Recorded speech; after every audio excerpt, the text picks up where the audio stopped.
Vincent Malloy is 7 years old. He's always polite and does what he's told. For a boy his age, he's considerate and nice. But he wants to be just like Vincent Price.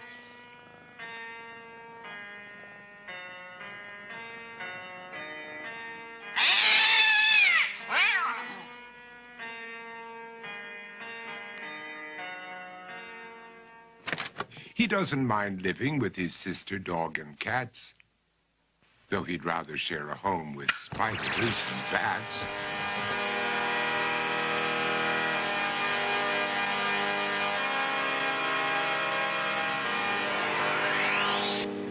There he could reflect on the horrors he's invented. And wander dark hallways alone and tormented.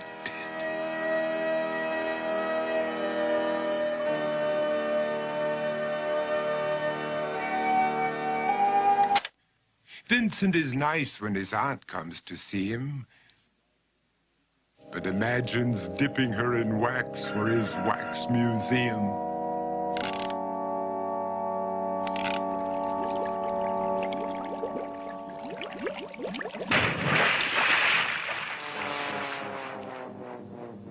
He likes to experiment on his dog, Abercrombie, in the hopes of creating a horrible zombie. So he and his horrible zombie dog could go searching for victims in the London fog. His thoughts, though, aren't only of ghoulish crime. He likes to paint and read to pass some of the time. While other kids read books like Go, Jane, Go, Vincent's favorite author is Edgar Allan Poe. One night, while reading a gruesome tale, he read a passage that made him turn pale. Such horrible news he could not survive, for his beautiful wife had been buried alive.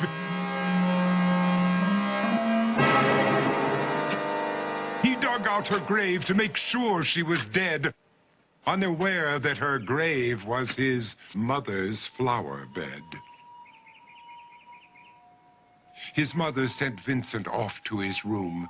He knew he'd been banished to the Tower of Doom, where he was sentenced to spend the rest of his life alone with the portrait of his beautiful wife.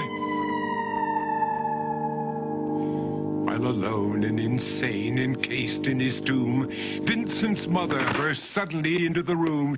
She said, "If you want to, you can go out and play. It's sunny outside and a beautiful day."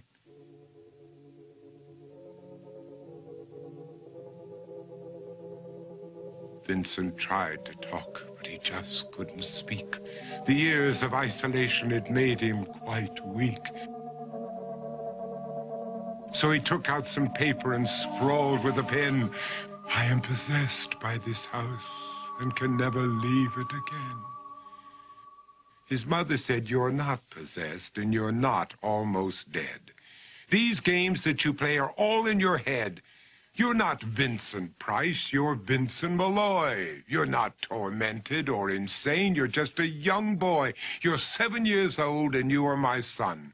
I want you to get outside and have some real fun." Her anger now spent, she walked out through the hall.